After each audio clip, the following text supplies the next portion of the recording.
Hello, listeners. This is Lee Price, This is Will Ford from Football 365. and you're listening smartly to At the Bridge Pod, a Chelsea FC podcast, although I would describe it as the Chelsea FC podcast. Magical from Eden Hazard. Kai Havertz in the Champions League final. Ivanovic! In the middle, it's just behind him. But it's tapped in by Hakim Ziyech. Matic with the ball driver. Matic takes the net off. Hat-trick hero. Cole Palmer wins an epic, sensational game. It's time for another episode of At the Bridge Pod, your number one Chelsea FC podcast. Coming up on this episode, we have just hit episode 500. Listeners, thank you so much. Whether you started at episode 1, 101, or whatever, thank you. Oh, welcome back, everyone, to another episode of At the Bridge Pod. And I am joined in a virtual room filled with some lions. I've got Ollie, I've got Chris. And welcome back, everyone. But to episode 500 of At the Bridge Pod. Oh, it's just insane to think about. It's insane that I found out 8 years ago to this very day, Michy Batshuayi put the ball in the back of the net against West Brom, which meant we won the title under Conte. Haven't seen a title since, have we? So whether you joined us in episode 101, or this is your first episode listening, it's incredible. And we're appreciative of each and every one of you. And I want to know what your moments of the weekend though were. I was going to say, if you are hopping on right now, this is your first episode. Don't worry, you'll pick up the episode format very quickly. It's not like something you have to go back and listen to the rest of them. We're not like a true crime podcast. Yeah, we have our own unique brand of madness here. You'll catch on. Don't worry. Yeah, the only true crime going on here is our scouting policy and our sporting directors. It's absolute criminal what they've done. Chris, what was your highlight of the weekend? I had quite a quiet weekend, just enjoying the warm weather. It was one of them where I don't think I realised how much time I spent in the sun until this morning when I woke up and felt really tired. Oh dear! I was like, yeah, I spent too much time in the sun this weekend, but it was nice. It's always nice when the weather's Chris, like that. You sound every second of your age right now. You know what? I will just quickly. We don't get it a lot though. Like this is the summer, isn't it? Yeah. This is it. When I was for what it's worth, the weather was my highlight as well. You know what? You are right. When I was in Wolverhampton watching Wolves Brighton, it was about the 75th minute. The sun started to just drop in the sky a little bit, so it was pouring, glaring on my face, and I'm thinking, I don't want to burn. I can feel and I kept looking at the time, going, "Do I leave early?" I was like, they were losing anyway, but I stayed till the 90th minute. And then everyone else had left. It was a very quick pour out. It's amazing how quick fans leave a stadium when they know the game's over. I've never seen stuff like that. Not being physically in there. Obviously on the TV you see it, but being physically in the stadium and seeing some crowds just pour clear out so quickly, don't they? Like everyone's just like, let's fucking get I was home. like, This geez, is wow. But my actual moment, I'm going to head to Argentina because Independiente, oh my word, Santiago Montiel. Oh, he might just have submitted his application for the Puskas Award this season. Hard to argue with his application. You got to picture it. It's a corner, comes in, half cleared, ball pops up outside the box. Montiel, it's an outrageous overhead kick. It's outside the bloody box for a start. Straight into the top corner. Oh, it's the kind of goal that you have to just pause the video, rewind it, and be like, there's no way he's just done that. Oh, it was insane. That might be the Puskas sewn up then. If that's how you're describing it, I haven't seen it, but it's on our socials. Outside of the box, overhead kick is pretty rare. Yeah. Oh yeah, it might be goal of the year. I said that about another goal I've recently seen. So me, I'm fickle. Every goal's goal of the year. Maybe Mikey just likes football. I didn't like it a few weeks ago. Everyone pointed out. I didn't fucking like it yesterday. Hated sport. Well, before we dive into the news, Shevva shoutouts because we've got a fair few here. We've got Jamali. They're back. Do you think Colwill has improved the past couple of games? I'll let you lads answer that. Yeah, maybe a bit. Yeah, I think he's playing better than he was a few weeks ago. Okay. I think he's definitely better than he was playing in like the middle of our sort of slump. Yeah. Azza, Arsenal who? Yeah, that's right. KP, we needed to add in January if we wanted to sustain the momentum from the first half of the season. Instead, we loaned all depth, signed a random kid from France. Manager had to play Neto up front. Who did we sign from? Oh, yeah, Strasbourg defender, wasn't it? And we signed. It wasn't it Amugu we signed. Yeah. Oh, maybe they're referring to them. Molly, best Chelsea podcast out there by far up the Chelsea. Oh, thank you. Cheers, Molly. Thank you. Tank, how about that Inter Barca tie? Absolute scenes. Can't Yeah, that was absolute game. carnage. What a game. And, that was a real game. It was a real game. It was a real game. Was a real game. And James, this is aimed at me, I think. Just saw your Instagram, and whatever Chelsea do, please do not sign Minter. I really hate him because of his celebration when they beat us 3-0. He was really good against Wolves. I've got to say it. Him and Lamptey were really good. Like I was irritated because I thought it's a Brighton player. And I know what means. It means we're going to spend a lot of money if we want him. And Brighton or just Tony Bloom will just be sat there in his deck chair going, come here, Todd. Come on. Give Another me super yacht, please. Yeah, he's so good though. Minter he genuinely impressed me because I like to go because I'm a bit thick at times. I forget half of the players. So I just watch it. And then if a player's impressing me, I'll check their number out on my app and be like, who's that? Oh, fucking hell, it's him. And yeah, Minter, he stood out for me. I was like, he's pretty good. He's really good. Well, I don't know if we'll sign another winger. Do we need another right winger in our team? Probably not. I don't but know. We probably will. You never know. Need a few players. Let's put it that way. We need a lot of players. Let's find it. Talking of players. News time. And I'm going to just go through the first one because I think it deserves its flowers. And that is the Women's Professional Game Awards. So if people want to skip ahead, they're tough shit because we're going to talk about the transfer news in a minute. But I want to go through these awards. Super League Player of the Season was Mariona Caldente of Arsenal. So obviously Aggie Beaver-Jones, Sandy Bolton missed out there. Okay. Championship Player of the Season was Isabel Goodwin. Women's Super League Goal of the Season was Vivian Medema for Villa against Man City against Villa even. That's it. Championship goal. That was the better one, I thought. Goal of the season for the championship was Maria Ferrugia. I really like that goal. That was and I'm already moaned about that being called the WSL2. That's fucking bollocks. I don't like that. It's true. No, we don't need. Why is it called WSL2? Why? The championship. There's nothing wrong with the championship. They didn't need to change it. Women's Super League Rising Star. Aggie lost out to Shakira Martinez of West Ham. Now, I actually would say I'm okay with that because I think she's very bloody good.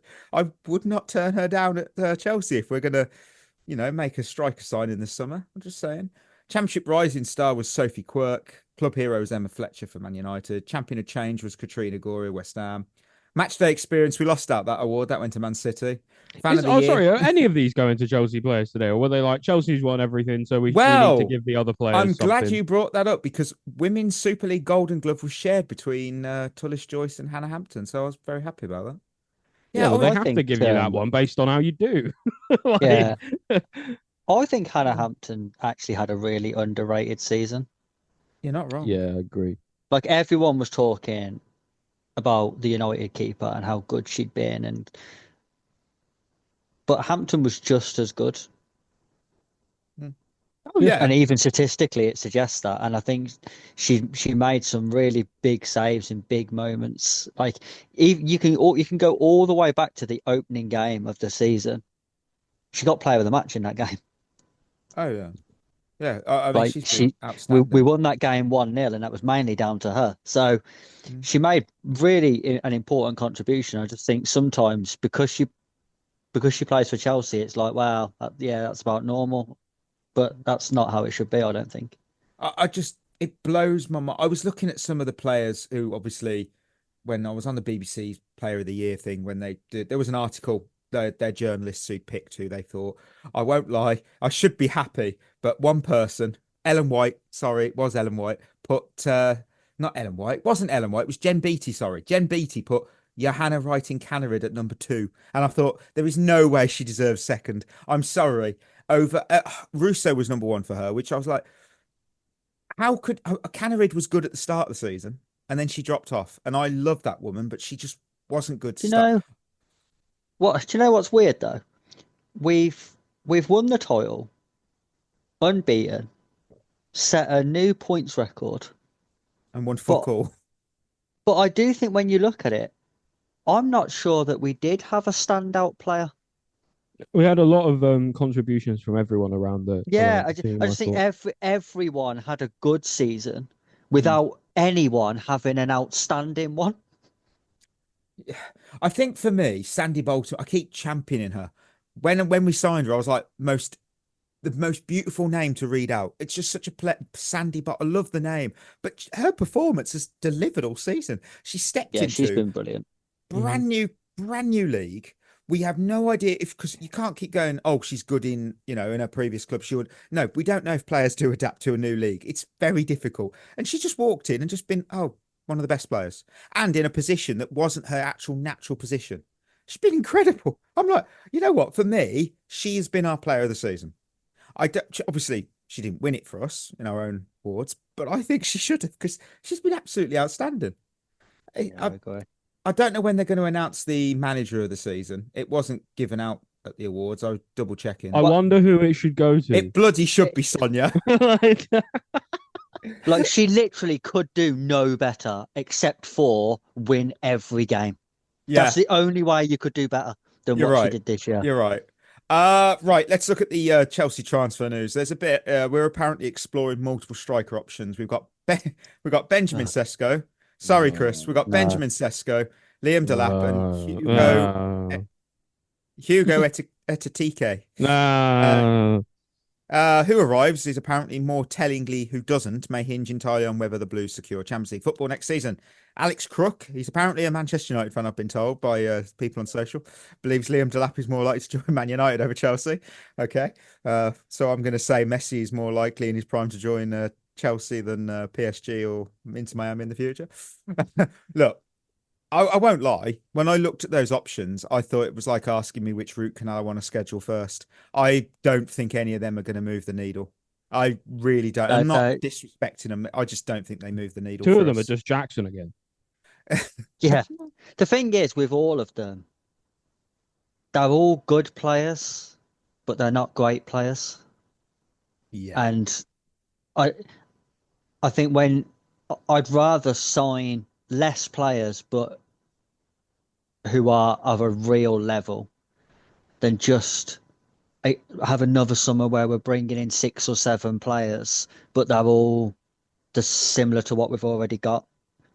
None of them come in and you instantly think that's turned us into a title contender. Oh no, I agree. I mean, I know the striker market is always. It seems to be a barren wasteland. You never seem to be able to get a striker nowadays. But there is actually people in the market. You've got Osman, you've got Gyökeres. I would still take either of them over the three we've just seen. And I know, Yeah, I'm a big fan of Gyökeres. Yes, of course, I have my biases. However, he's a good player, and I would love him. And he's going to cost money. Yeah, he will. But do you want to buy cheap?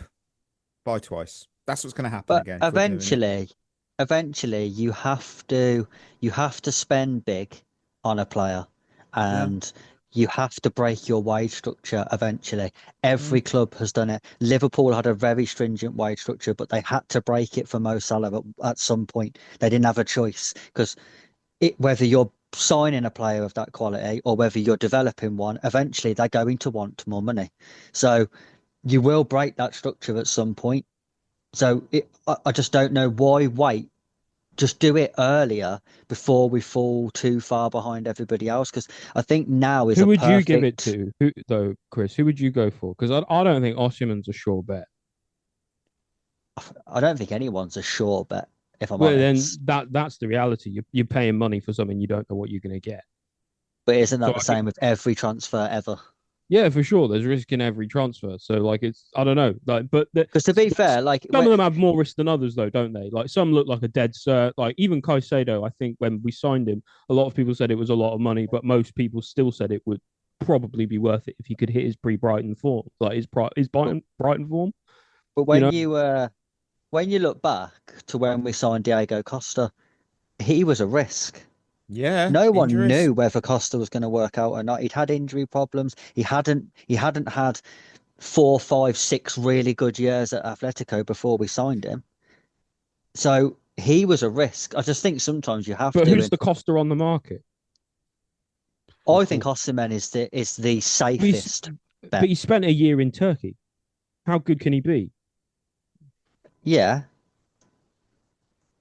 Right, do you see what I'm saying? Like, and but it's he the has same scored. He argument. has scored goals in Turkey. It's the same argument for Gyökeres. Gyökeres has scored more goals in Portugal than Osimhen has in Turkey, I think. I Or like think more goal involvements, right? Like, so my issue with Gyökeres is I think there's going to be more people in for him. I think there's more competition, which means I think you'll end up spending more. Yeah, I think when there's a battle going on, you'll either end up paying more or you'll end up giving him more wages. well, we're going to But end up giving Osimhen more wages if we get him because his wage demands are outrageous, aren't they? they are. It's why nobody would sign him and why he went to Turkey in the first place. But this summer, I don't know whether he'll be as sort of set on that because your options are limited. He can't stay at Napoli because they don't want him.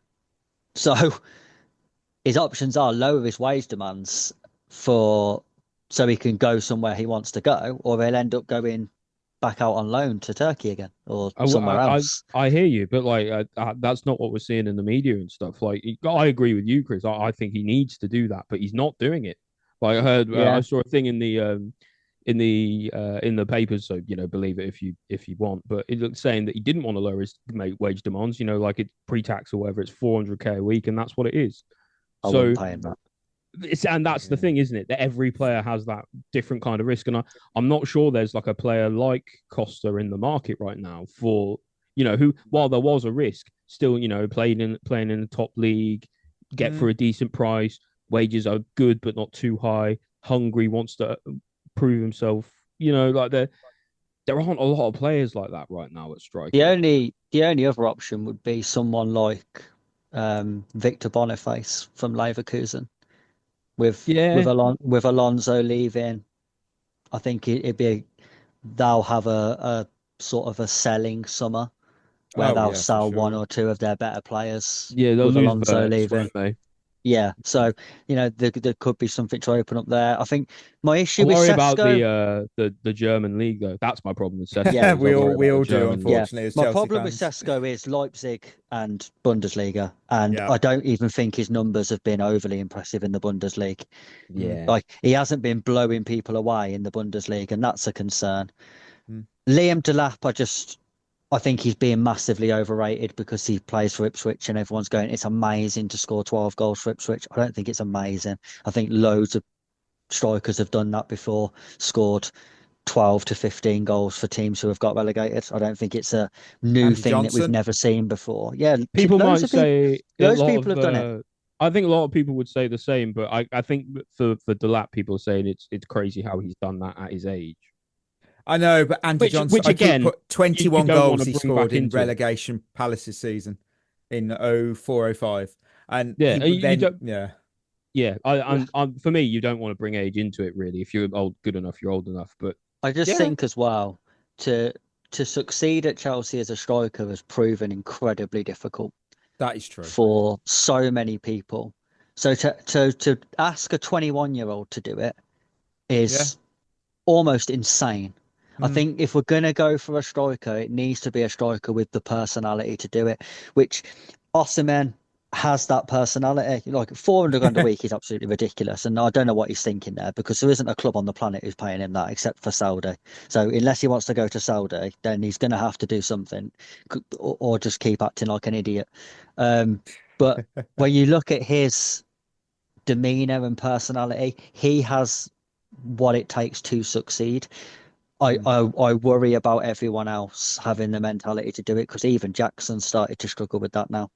I do love how you said about the money thing, because I saw something today about Van Dijk who put about, he was asked about Trent leaving, and he put, "Oh, for me, there's no other place to be at this point, mate. You're being paid 400 grand a week on your new deal. I think you've got a lot of reasons to say that. I'm sorry, but you Yeah. have. Yeah. Come on." You're either there or you're in the Middle East, buddy. You're like, Yeah. Pretty sure a month or so ago you were still tossing up whether to stay or go, and then suddenly someone went, "Can I give you 400,000 reasons per week to stay?"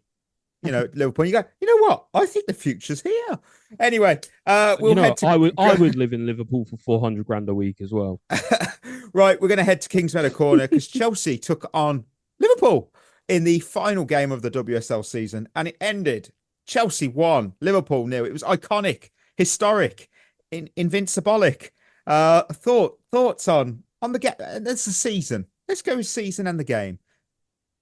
Well, the season, like you said, what more can you say? We didn't win any awards, Ollie. We won nothing. We didn't win any awards, so it just null and void it really. But yeah, the girls have been absolutely brilliant this season. Sonia's come in and done a really good job. I think she's established a good baseline to work from. I don't think this is like the maximum. I don't think this is the premium we've seen, which is crazy to consider, considering that we've not lost a single game this season, which is mental. And I think next season will be harder because I think more people and more teams will be used to Sonia and her style. More teams will have a chance to like look back over the season and see how can we get one over on Chelsea, because we are the people to target. So she needs to improve as well over the summer. You can't rest on her laurels, and the team can't either. So it's really important to take this and celebrate and enjoy it, because what a season it's been. But it's almost like the hard work now starts again, because you've got to defend a very impressive title. And yeah, and what more can I say about the game? Aggie gets a late goal late on, like she always seems to do. She seems very strong in the back end of a season, which is what you want to see in a striker for sure. There's not really much more to say. This season, we've always found a way to win, and the team have always found a way to win, and that's what makes champions. Chris, what do you think? I mean, the season, Champions League aside, and provided we go on to win the FA Cup, I don't think the season could have been any better. Yeah. The Champions League is the one sort of black mark on the season, but then Barcelona are just a freak of a football team. So, I think you can let her off that one, especially to expect her to come in first year and win the Champions League when Emma Hayes wasn't able to do it in 12 years with some of the teams that she had. Yeah. Seemed a little bit unrealistic. But to go unbeaten, I do agree with Ollie though. I think it's a big summer. I think when you look at the still contract issues to sort out for some players, I do think Sonia's going to want to move some people on. Mm-hmm. And I think she's going to want to bring in some players of her own. I think she's earned that right as well.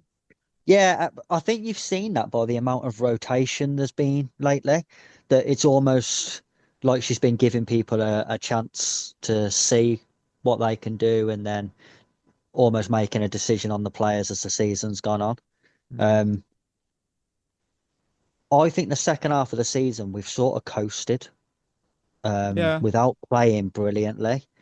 So I do think we are going to need some new blood in just to freshen things up. And one of the main areas I do think is goals. I think our goals really dried up in the second half of the season. We won a lot of games 1-0. I mean, we'll probably have Sam Kerr coming back though next season. That should make a difference, shouldn't it? Martinez. I would hope that Kerr's back, but we don't know what Sam Kerr we're getting back. That's coming back from such a serious injury, and at her age, she's not a young player anymore. So she'll always score goals, but is she going to be hitting 15 to 20 in the league? I'm not sure that's again realistic. I think that's what we've missed this year. I think Aggie Beaver-Jones was our top scorer in the league with 8, which isn't brilliant. So to go unbeaten, and like I said, to win the title at a canter when your top scorer is getting 8 goals, it's some going, and it's a real team effort. But I do think eventually you're going to have to get someone in who is at least hitting 12, 13 goals 9. throughout the season. Yeah, Aggie got 9. Yeah, like I think you need someone who's getting at least double figures. I think what happened this year is we almost had players in form in spells. So Aggie took over at the back end of the season. Canarid was doing it at the start of the season. Then Ramirez chipped him on a run of form where she got a few goals in a row. And it's almost like they shared it round without ever being on form at the same time. I just think my one concern for this team going into next season is the lack of goals we've had in the second half of the season. And I just think maybe we'll be looking at that area to strengthen. I love the idea of Shakira Martinez at Chelsea. However, I will point out she did score 10 in 12 because she joined back in January to West Ham from being on loan. Before we get too excited, I will point out 4 of those goals were against Crystal Palace. So, you got to, some humble pie with that before That's I get true, too excited. But 2 again, against us, though. We didn't have anyone do that. No, and she was very good against us. I think that's been the difference you've seen, I think, between Sonia's Chelsea and Emma Hayes' Chelsea. I think Emma Hayes' Chelsea put 7 or 8 past Crystal Palace. Yeah. I think Sonia's Chelsea controls the game more. It's less end to end, so we only put 3 or 4 past. I think was it 4 we put past Palace? How many? There were a And couple teams. Store was fuming after.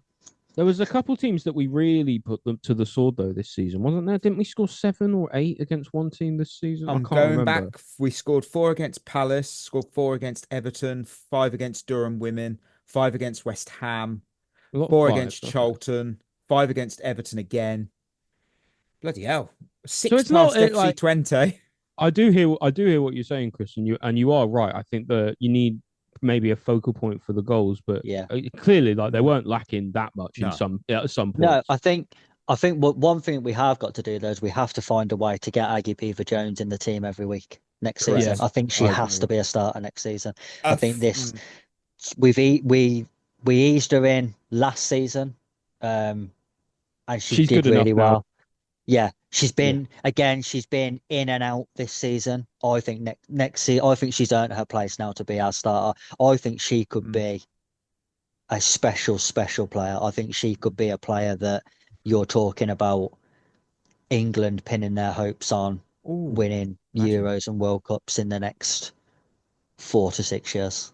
I will say what I've said in our group chat. We should not gloss over the 6 WSL titles in a row, an unbeaten league campaign, a potential domestic treble, all in Sonia's first season. I mean, that level of dominance isn't just impressive, it is historic, and it should never, ever be taken for granted. It really should. Because, look, when Emma Hayes, who is the most successful manager in not just Chelsea, WSL history, left, nobody really knew what to expect. Because it's big shoes. It's an impossible legacy to fulfill. To follow that, the kind of pressure that would crush any season manager. And, Bonpastor hasn't flinched. She stepped in. Well, she's not just any manager, is she? She is not, but she's made more history. We're the first team ever to go unbeaten in a 22-game WSL season. And this is how we look. This is how we did it. We did it because this club takes the women's team seriously. We invest properly, we support properly, and we treat the women's side with the respect it deserves. And I say this as a fan of the women's game and football in general. Other clubs need to take notes because that's the blueprint. Simple as that. And do you know what? What I would say as well to fans of the women's team is we really should be enjoying and relishing this run. Because this will end at some point. 6 in a row is unprecedented. So this dynasty will at some point have to come to an end. It will come to an end at some point. Like you look at it now, and you look at some of the players who are leaving on frees, and then you look at the age profile of some of the bigger characters in this team. There will be a natural phasing out process, which could mean that we don't win the league for a couple of years when those players are eventually phased out. So I always say enjoy it while it's here because you never know when it's going to Yeah. be your last title for a while. And I'll hit you with some stats. Unbeaten in 22 games, a WSL first. Biggest ever title winning margin, 12 points. Most points in a 22 game season, 60 of a possible 66. Most away That's points secured. ridiculous. Oh, madness. Most away points secured, 29. Obviously, the Golden Glove was shared. Hannah Hampton had 13 clean sheets. That's not dominance. That's systematic excellence. Every single player. Chris, you said it yourself. We haven't had a standout player in a sense because everyone's contributed. Everyone's played their part, and every single player in the squad deserves flowers, and now all roads lead to that FA Cup final. It's a shot at the treble and another shot at history, at immortality. And it is a special team. We need to cherish them, celebrate them, because we're not just witnessing just success. This is a dynasty. And of course, this is greatness. Sadly, dynasties do end. We don't know how long this could keep going. And I hope it keeps continuing. I really do. I just wish like the other half of the club would look at the women's side of things and just be like, so what makes this so successful? Yeah. Why do we copy this? What is success? Right. Well, that must mean because we're going to head to winners and losers because we headed up north to take on Newcastle at lunchtime at 12 o'clock, which is a great time for a game of football. In a game billed as a top 5 showdown, Chelsea walked into St James's Park looking for a Champions League clarity and left with a reality check written in bold, Geordie ink. Final score, Newcastle 2, Chelsea 0. But the real number might have been 11 versus 10, thanks to a moment of pure madness from Nicolas Jackson. Let's start there. Jackson, perhaps fed up with VAR's screen time stats being too low, decided to drop an elbow on Sven Botman that earned him an early shower and possibly a guest spot on the next WrestleMania. VAR said red card, and it was deserved, and probably the most contact he made in the final third all game. Before that, it took Newcastle 110 seconds. Yes, just enough time to microwave some baked beans, to pounce on Romeo Lavia, giving away and sending Sandro Tonali into silence the way end. From there, Chelsea were chasing shadows themselves and maybe their summer transfer receipts. Maresca, he stuck with the same starting 11 that had delivered 3 straight league wins, but this felt more Groundhog Day than Golden Era. Reece James and Cucurella both had efforts, but the end product was lacking. And as Bruno Guimaraes iced it in, you could feel the top 4 dream wobble like a Jenga tower in a wind tunnel. So here we are, 2 games left. Champions League hope still mathematically alive, but only just. Newcastle 2, Chelsea 0. Who have you got? How many have you got? Boo! Sorry, that's not a winner or a loser. You've got to give a number. I just wanted to vocally and loudly voice my disdain at the game yesterday. I got 1 winner and 3 losers. Fucking hell! Wow, I've got 3 and 3. Same. I really tried. How you guys got 3 winners, I will never know. That is insanity. I might have had a bit to drink. Someone's going to point out if I found 3. I found 3 though, so I will kick off. My first winner, Leicester City, because thank you, Leicester. Your heroic stand against Nottingham Forest has done more than just entertain. It's kept Chelsea's Champions League destiny in our own hands. As for Forest, they've fallen so far off a cliff. There's probably a CSI unit at the bottom dusting for fingerprints. This was a team that should have handled business against the Leicester side with little to play for. Literally fuck all to play for. They didn't. And for that, we owe Leicester a round of applause and a few drinks. Let's not waste his lifeline, please. I want to hear Chris's first winner because he put full effort into his 3. I've got Trevor Chalobah. He had a good game. I thought first half, he was the reason why we was only 1-0 down. I thought he defended really well. And I think without him in that first half playing so well, the game would have been over by half time. Can I disagree with you on Chalobah? Of course you can, Ollie.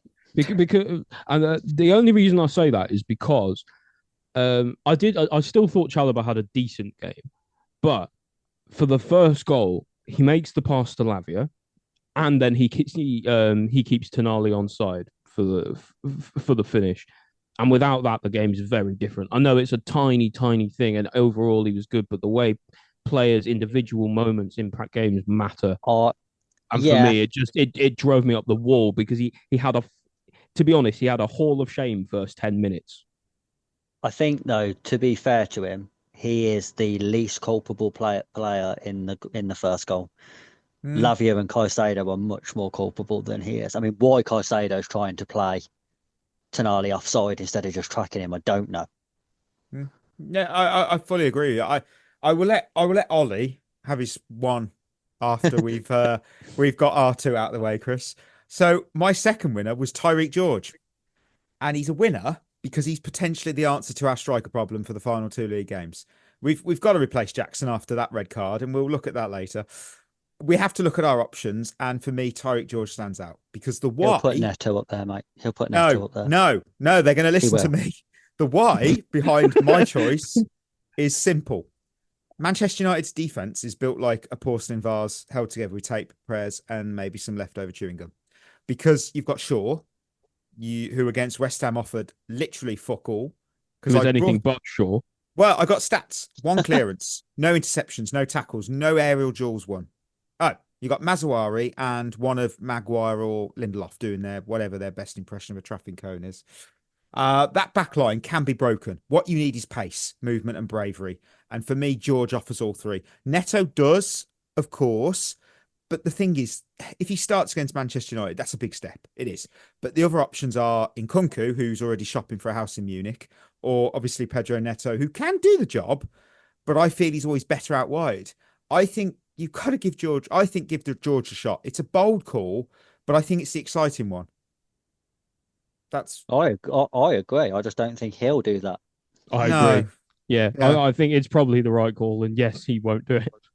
Maresca, if you're listening, do it. And if you do it, we are going to claim that you listen to the show for it. That's what I'm going to do. Chris, who's your second winner? I've got Levi Colwill. He did have a decent second half, didn't he? I thought second half he took over from Chalobah, and I think he won the battle with Isak, who I thought was fucking dreadful, by the way. Alexander Isak. Throughout the whole game, he was literally dog shit. Did nothing. Every time he touched the ball, he gave it away. Didn't hold on to it. Didn't make runs in behind. I don't think he had a shot on goal today. I'll have a look on the stats. Considering I said that we'd have to keep an eye out for him, he was poor. Yeah, I thought Colwill's second half, he was really he did that thing again where it's risky, but when it works, it's good. He was really aggressive and on the front foot, pressing, like in their half, winning the ball back, and it helped us sustain attacks, and it nullified their counter attack, which I think was really important, especially only having 10 players. Oh, 100%. Ollie, who's your only winner? Oh, do you know what? I really struggled to find one. So I went with opportunity because regardless of how much I think we just fucking threw it away yesterday, it's still technically in our hands because we have to win 2 games from 2. We have to win 6 points from 2 games. We have to be perfect. Yeah. It's still possible to guarantee it, and even with less, it could still happen based on other results. But I think without us being perfect, I don't see it happening. So the opportunity it's still there, but we have to be perfect for it. Okay. My final winner is the club that we dropped 50 million plus for their striker this summer. And the funny thing about this winner is I would argue that we need to sign 2 strikers, 1 main starter and 1 backup who offers something different, especially if you've got injuries or suspensions, because that happens with the main starter. And also, I'm now going to crowbar in this as the best time that I can bring it up. Look, we all know Jackson is suspended through till the second game of next season, and that the backup is Mark Yu, which had me wondering today, do we have the worst backup striker in the top 8 right now? And it's not a dig at Yu, because he should never be expected to be the next man up when it comes to strikers. He's too young. No, it's not fair. Arsenal have. Well, I took a look in the Premier League, and I've got you the top 8 right now. Not Spurs. And Liverpool have Nunes. Well, that's their main striker. I'd take Nunes right now over Jackson. So Arsenal got Jesus. Villa got Rashford. Is probably the best option there, or Marlon. Liverpool got Jota. City got Mamouche. Newcastle got Wilson. Forest have got R1E. Brentford is hard to choose because you got Visser and Burma who can both play the role, but I guess they can. Probably Visser. Kevin Schade, I thought might be. Yeah. Again, overall though, I look at all that and say poor recruitment from Chelsea, because you can't. Jackson's at some point needs a rest, or he's going to get injured, or he's going to get a suspension. Oh, all of those have happened. To look at Mark Gue and go, mate, it's your turn. I find that unfair. I find that unrealistic, and I find that poor planning. Yeah. So that's why. The reason is though is Nkunku was meant to be that, wasn't it? Yeah, and he decided to be But the he world's doesn't worst play that professional position. this season. That's not his position. Why? No, so it's still shit planning. It's awful. Yeah, Chris, who's your final winner? I've got Reece James, and I've got Reece James because it was nice to see Reece James play right back. Oh, it was lovely, wasn't it? And I think even in that short time playing as a right back, you could see how much more effective he is. Can I be honest? He should have scored with the header, but it was nice to see him back up in those positions again. Yeah. Ollie wants to be honest. I don't think Reece James has been that good since he's come back. It's nice for him to be fit, but at the moment, I don't think he's adding much to the side. Because he's not playing as a right back. Yeah, that's that's how he's not adding much to the side. Yeah.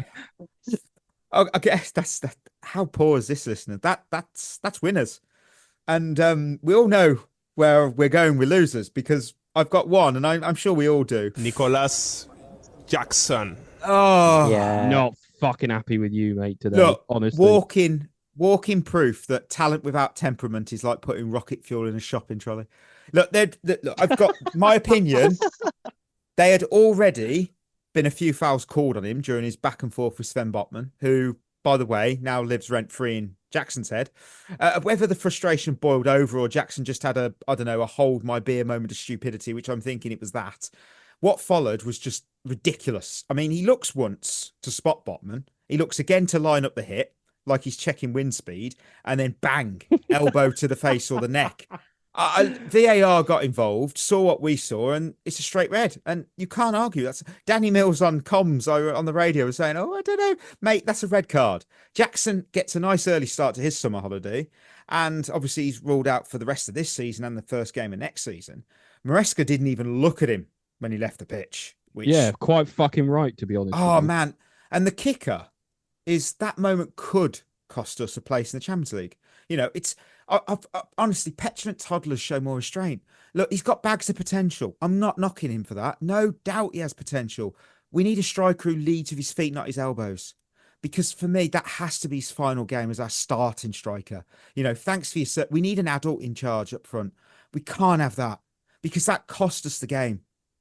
I mean, we look better with 10 men, ironically, but it cost us the game. It's just that you shouldn't... the fact he looked up and then went again, that's why he got sent off. Because it's that look. You know what you're doing. You know what you're doing. Why was he a loser for yourself? Well, why wasn't he a loser? I mean, first of all, before he even got sent off, he was dog shit. I think that's worth saying, is that it's not all down to just the one incident where he's been a total fucking idiot. It's also that before that he was actually having zero tangible effect on the game whatsoever. And to be honest, we've all been really patient with Jackson. We've stuck by him last season when his goal scoring form struggled. We stuck by him this season when he was injured and when his goal scoring struggled. And this is the straw that broke the camel's back for me. I can't support this anymore because I don't know how to properly support a striker who you don't know what you're going to get on a day-to-day basis. Are we going to get the Jackson that turns up and scores a brace? Are we going to get the one who's motivated and interested and wants to actually play the game and do well? Or are we going to get the petulant kid who we've seen on and off the entire time he's been here at Chelsea, who's going to get himself sent off, who's going to miss a boatload of chances? I like you say, Mikey, for me, I was so disgusted with him getting sent off that I would personally sell him this summer. I would move him on, because that is a profoundly damaging thing he's done, not only to his teammates, who all should be blocking their numbers in his number in their phones right now, but also to the fans. Is disrespectful in a big game where you've got to turn up and you've got to use your head. You've lost it. You can't do that. You can't crumble. You have to lead the line. It's a hard job being the striker for Chelsea. And this is why. And Jackson has proved today against Newcastle that no matter how good he is and no matter how many good moments he has, he won't be able to do it. And so for me, this summer, it was an insult to watch him get sent off. And I think he should go this summer. I really do. Chris? I mean, it was absolutely stupid. I think the thing with footballers now is they still haven't quite clocked on to the fact that there's 80 cameras watching them all the time. There is that many now. That's true. Imagine that. Imagine being that thick. Pre-VAR days, he gets away with it because the ref gave him a yellow card. Because it's difficult to see the fact that he's just staring at Botman's face the entire time before he elbows it on the pitch. But as soon as you've seen the replay, you thought, well, he's getting sent off there because he's looked directly at the player and then stuck his elbow into his jaw. It's better placed in MMA, isn't it? Yeah. Like, what were you thinking, man? Do you know what, though? I think this is systematic of a player who I don't think is completely happy. Do you know what? I don't accept that. I don't give a shit if you're happy. You don't turn up to your job and shit the bed in every aspect because you're not happy. No, of course not. It doesn't make it right. What I'm saying is I'm giving a reason for why a player who's come back from injury and has scored, 3 goals in his last 4 games or something going into this game, why he would still cut that frustrated figure. I don't think he's been happy since the summer. There was murmurings in the summer that he wanted to leave when Poch left. I think maybe we should have cashed in then. I don't think he gets on with Maresca. I don't think I've seen a positive relationship between them two all season. I think Jackson is another one who he's not technically good enough to play in a possession-based team. It suits none of his attributes at all, which is why he thrived so much last season in the chaotic end-to-end football that we played last season. I think he's not technically secure enough. He's not good enough with his back to goal. He's not good enough in confined spaces. He's not good enough in the penalty box. And he's not good enough in the air either. Yeah, to play in a possession-based system that's going to face a lot of low blocks and is going to build slowly and systematically, which allows teams to drop deep and get into compact shapes. So I think this could quite possibly be his last game for Chelsea. And you know what? It wouldn't be too soon for me. I know it sounds harsh but the fans have backed him to the hilt. They have backed him. They've backed him. They've backed him, and they've given him absolutely everything, even when he was serving up stinkers every single week. And it's just an insult what he showed to the fans yesterday, and I don't think anyone should be giving him any good graces. Certainly not for the rest of the season, and hopefully not over the summer, not during the Club World Cup, and hopefully not next season either if he's here with us, because he's just not good enough. I've just seen a tweet go out that apparently Nicolas Jackson is very upset with himself for the sending off against Newcastle. He wanted to fight for the team and didn't want to be bullied by the Newcastle back line. But you got fucking bullied anyway, mate. Idiot. It was stupid. He's not the first player to do something stupid and get sent off, though. I think this is what happens when you sign a load of young players and you put them on the pitch with no leader. Correct. If you look at the 5 minutes after the red card, it's fucking insane. I couldn't believe I was watching a Premier League football team. Within 5 minutes of Jackson getting sent off, we had 2 players booked, one of them being Enzo Fernandez, the captain, by the way, for mouthing off at the referee. I thought, you are a midfielder. We have just gone down to 10 men and you have got booked for mouthing off, which means now you can't make a tackle the rest of the fucking game. And then, to top it off, we've got no leaders on the pitch. What does our manager do? Get booked for mouthing off. Yes. What are you doing? You're meant to calm them down, mate. You're meant to be the leader who pulls everyone back in, and it makes sure that this doesn't get out of hand. There's no leaders, and that is a major issue. This sort of thing will keep happening, and I think we've seen it with Jackson.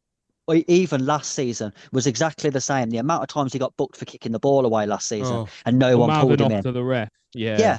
And we've seen it time. Enzo Fernandez is another one. He gets booked all the time for mouthing off at the ref, and he's the captain. It's not good enough. There are no leaders, and this sort of stuff, as stupid as Jackson was, he's not the first, and he won't be the last in this team either to do something stupid, because there is no one reining these players in. But what we have to do is we can't rest on our laurels and just say, oh well, they're all young, we have to come to expect this. No, someone has to pay for this. Exactly. Jackson has to be punished for this. Whether it's he gets sold in the summer, whether it's his teammates are shunning him, whether obviously he's not going to play in the first game of next season or the rest of this season, so he's going to feel bad about that. I don't care what it is, but cancel his canteen card. Yeah, whatever it is, honestly, because someone has to take control here and tell you that it's not fucking okay in the run-in when you're both battling for Champions League football in a must-not-lose game when you're already 1-0 down to get yourself sent off in such a stupid way. Brain dead.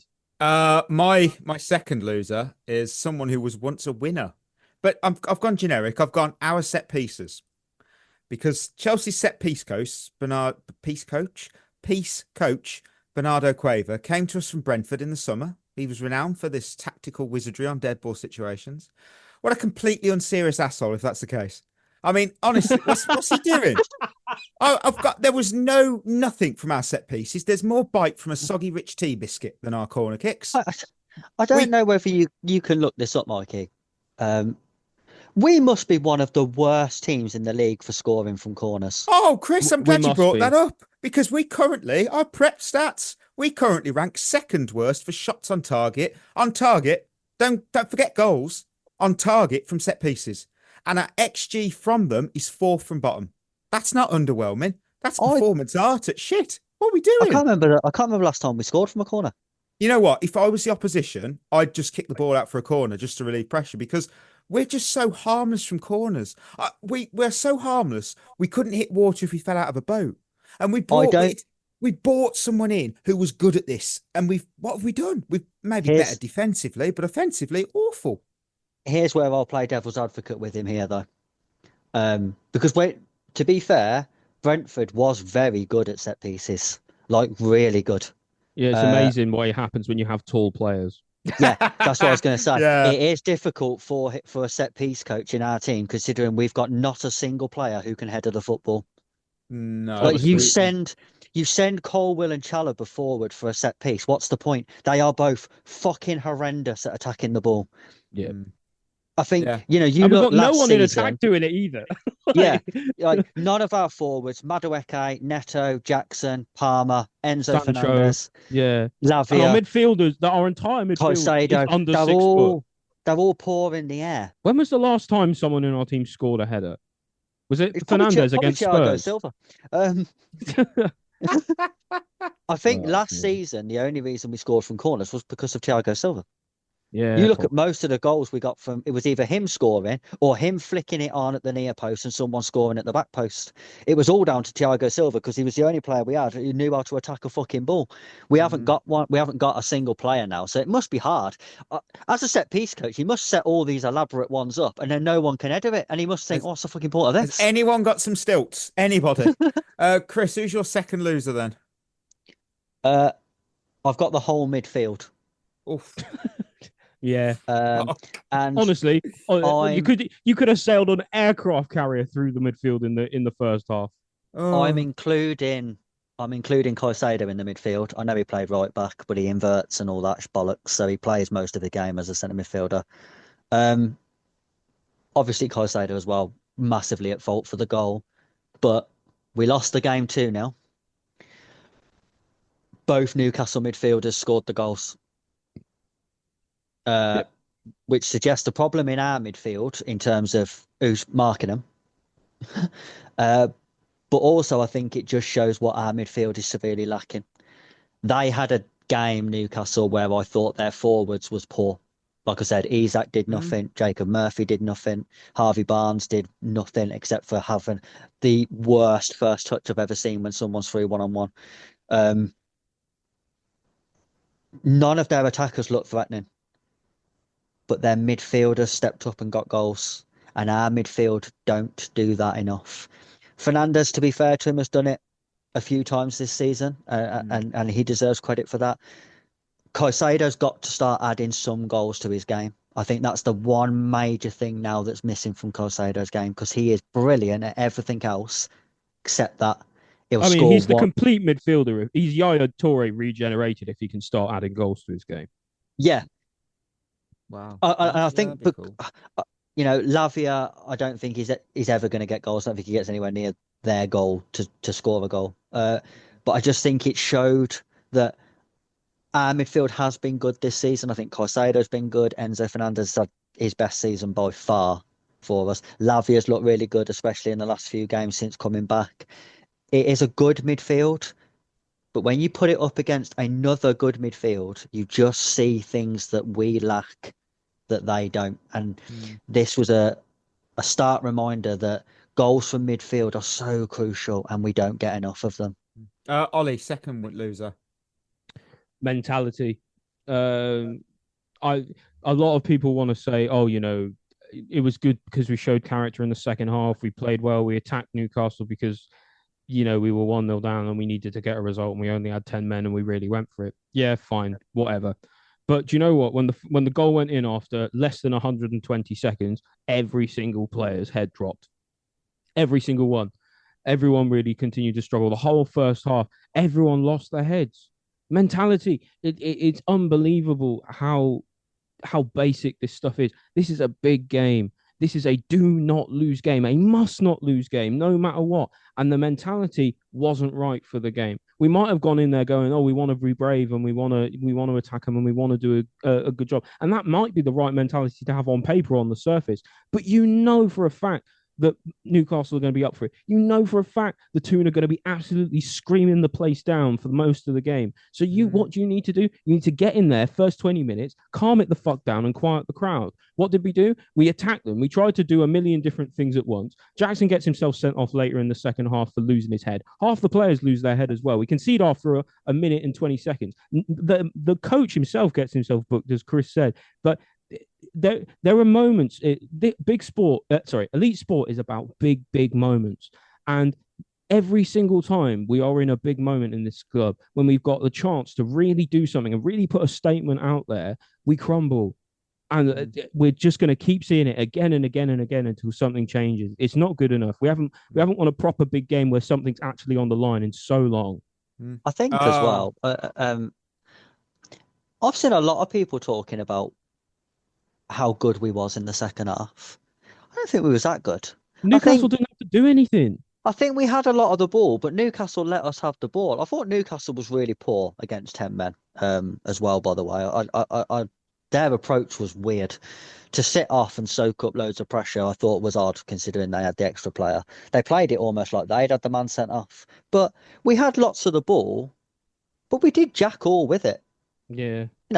Kukurea had one shot that the keeper saved and Reece James had a header over. But that was it. We did nothing else. Their keeper didn't make another save. I think he might have tipped Fernandez one over, which I don't think was going in anyway, if I'm honest. But people was talking like we absolutely dominated them in the second half and was unlucky to lose. And I thought, well, no, we had lots of the ball. And I think sometimes people confuse having possession with playing well.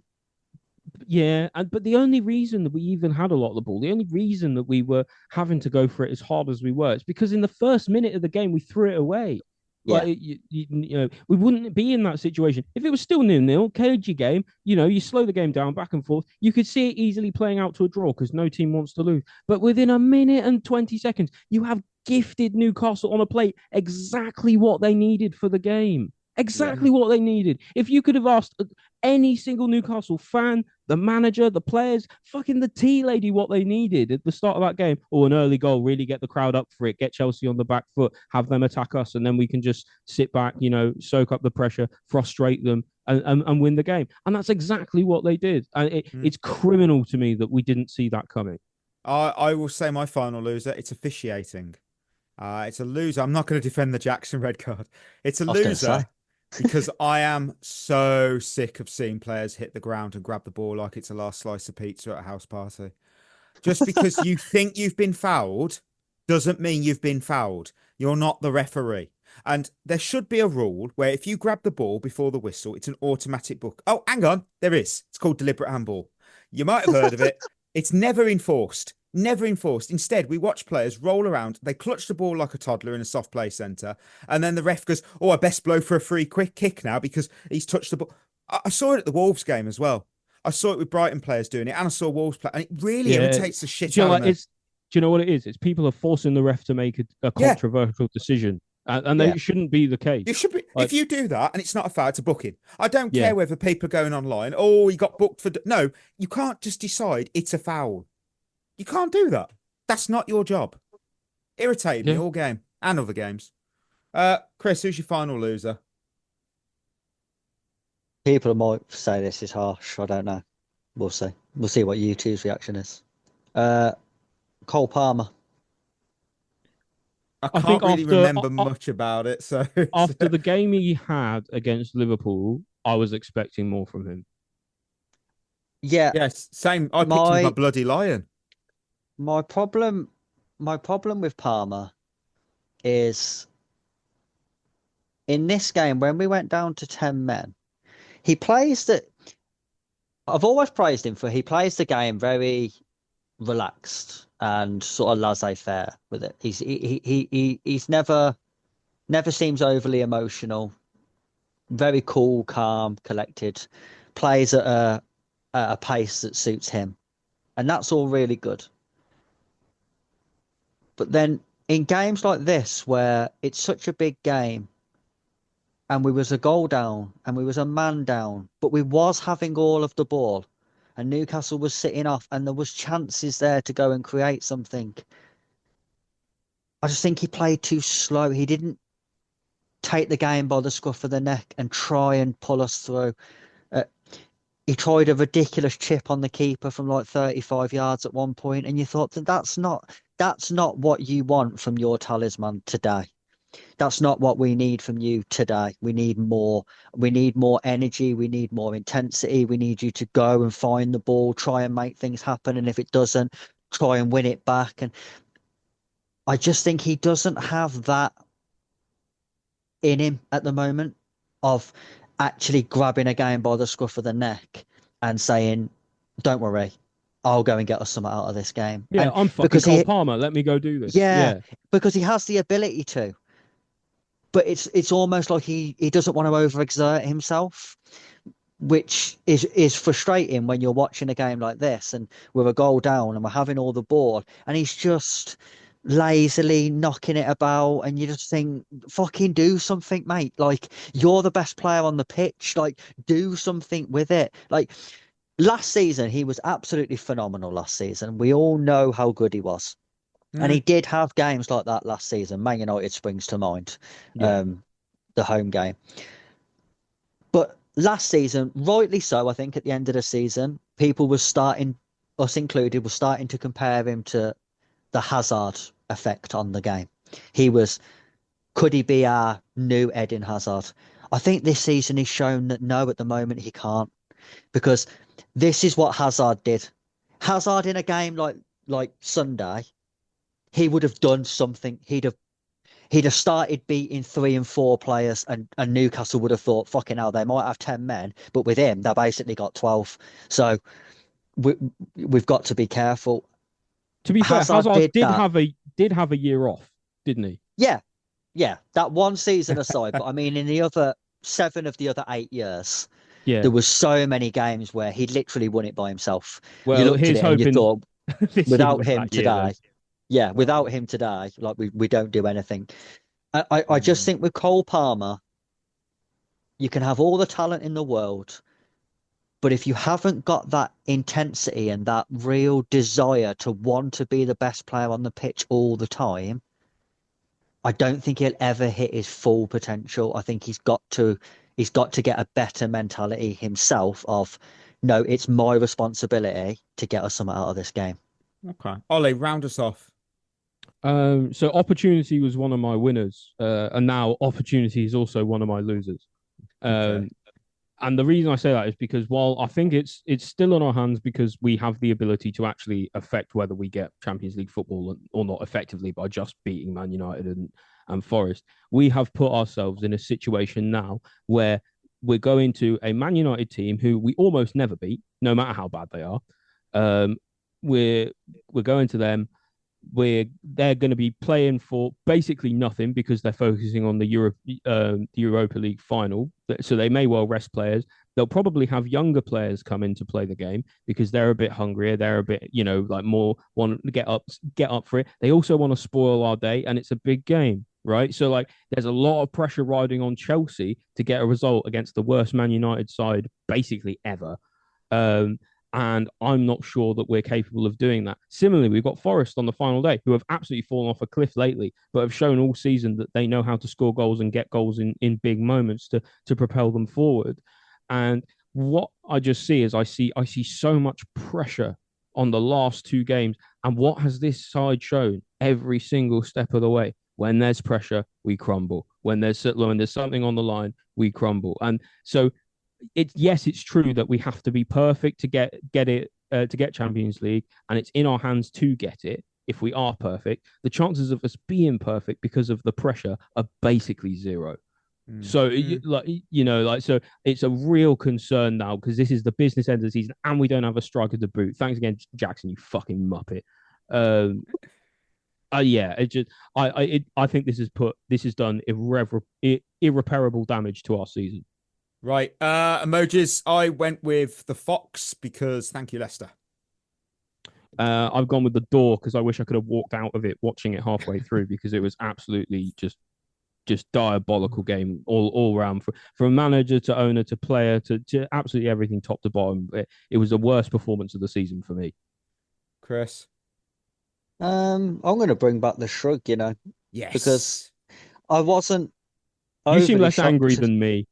I wasn't overly shocked at what I was watching, though. Like, I don't expect a lot from this team, to be honest. So it's difficult to be let down when your expectations are so low. Do you know what the thing is, though, is we went and beat Liverpool and nobody expected us to beat them, even though they were on the beach, right? And so, and what did we all say after the game? We said, right, now you've got to take this opportunity, take it to Newcastle, take it to Man United, take it to Forest, go and win those games and prove to us that you are the Champions League side that you claim to be. And so far, we failed at doing that. We've got 2 games to go. Got to have 100% record to guarantee it. Say, it's not looking good. I honestly think if we don't beat this Man United team, I would. If we don't beat Man United, I hope we don't get Champions League because we don't deserve it. Because if you can't beat this Man United team, they're then so bad. I don't know what we're doing. Their own manager is publicly slagging them off and wants to leave. It's quite clear he's there now, and he's like, I don't want to be here. I want to go, but I want you to pay me a severance package, please. But I want to go. I'm telling you, next season, if they do sell him or loan him out, Rasmus Højlund will show you the top player he is. Because you go to Man United, if Liam Delap genuinely wants to go to Man United, cool. You're going to go for the money, mate, because your career dies. No player improves at Manchester United. Fact. I think, honestly, I'm telling you guys, they're going to turn up for the first time in probably about 15 games. No, they're not. They are. I'm telling you, the young players will be up for it. They want to spoil our day. They'll make it tough for us. We'll get frustrated. We've got no proper attacking output. Palmer will have a day off. Caicedo will have an off day. Cucurella will play well, but not well enough, and we'll probably draw the game. We could put Cole Palmer in goal. We will win that game.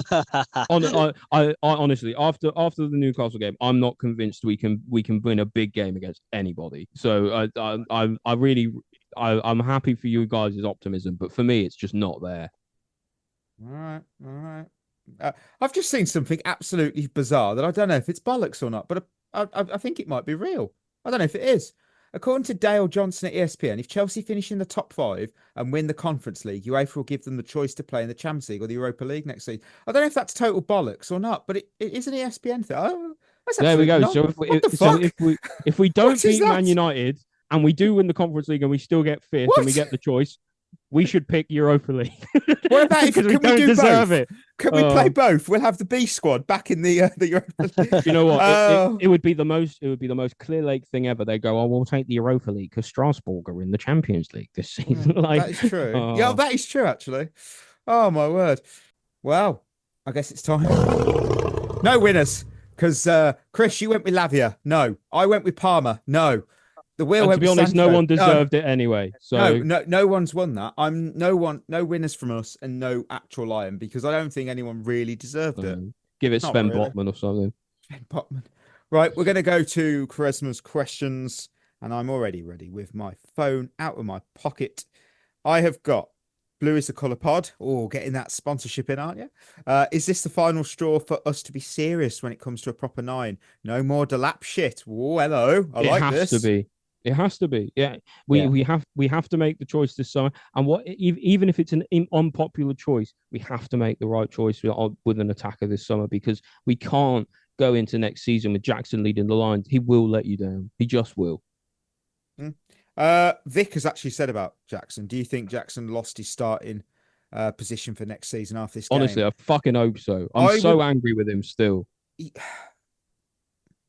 Depends what if we signed Delap, then yeah. No, and I'll tell you why. Because I don't think we'll sign anyone of significant quality to dislodge him.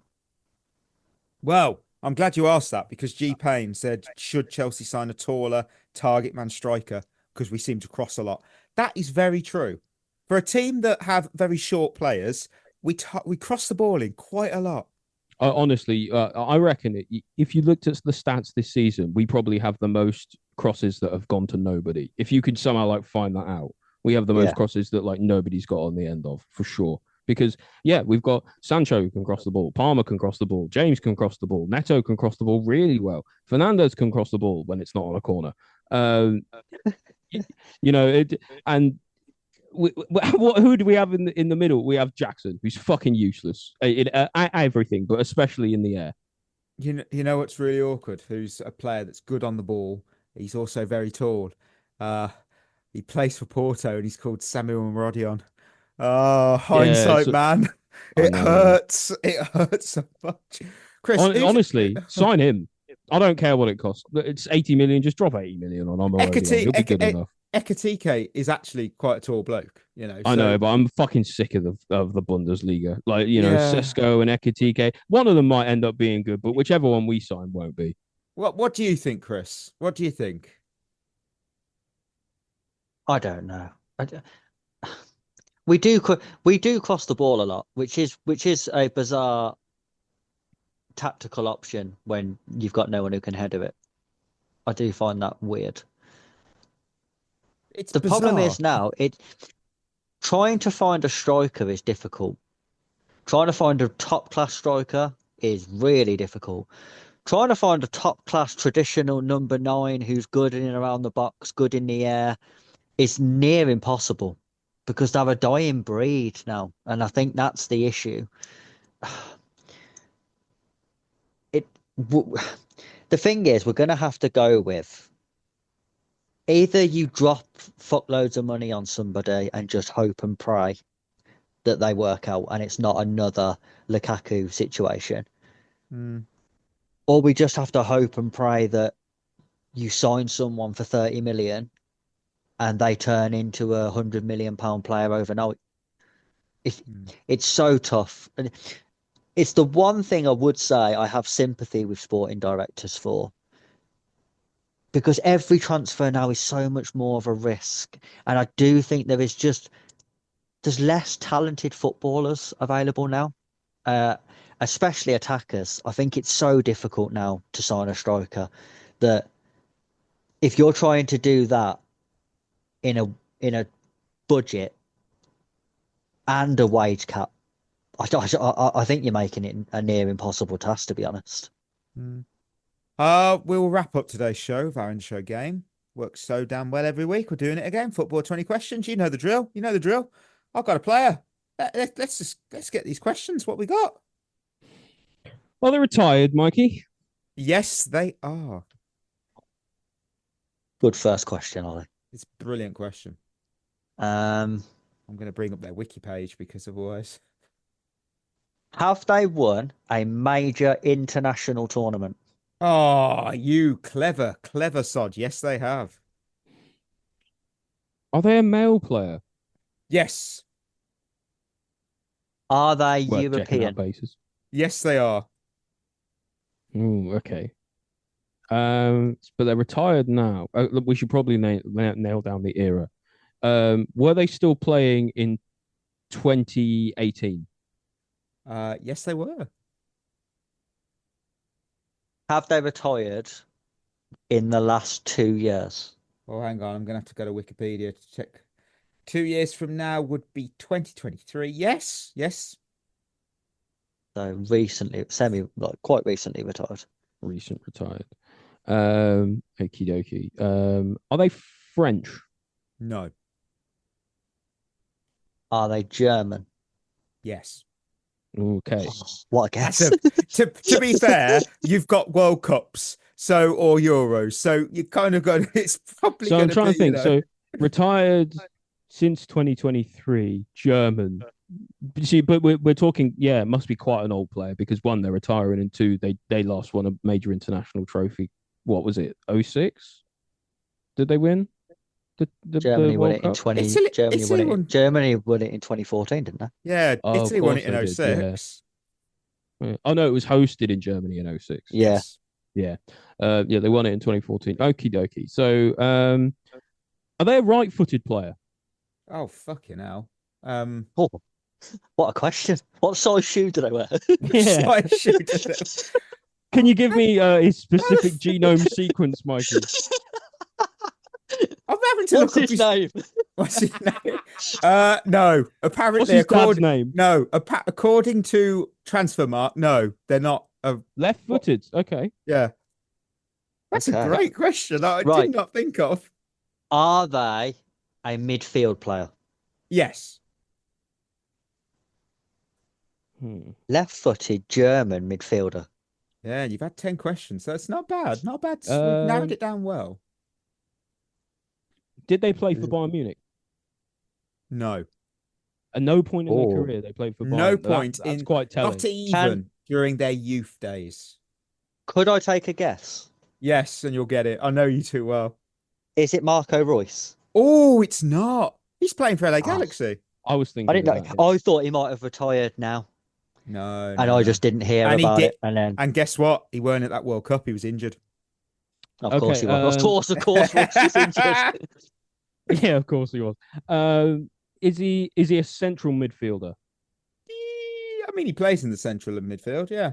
Okay, but as opposed to like a wide midfielder like Royce would be. Yeah, for example. I'll allow that. Yeah. Is it Mario Götze? No, it's not. I don't think he's retired either.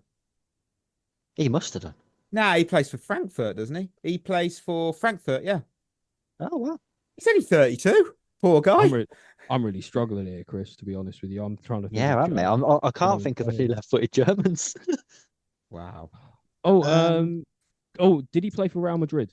Yes. I know it is. Yeah, it's that is the question, isn't it? You got it in a one.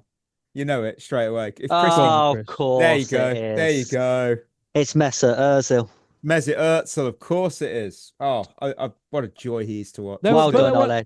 There were other Germans who played for Real Madrid. Tony Kroos, isn't he retired now? Yeah. And did Sami Khedira play for Sami Khedira? Real Madrid? Yeah, he did. You know what? Because it's the 500. I'll just do. They've been sat here for ages, and I'll never get through them otherwise. I've got the guess the player by career path. So go on.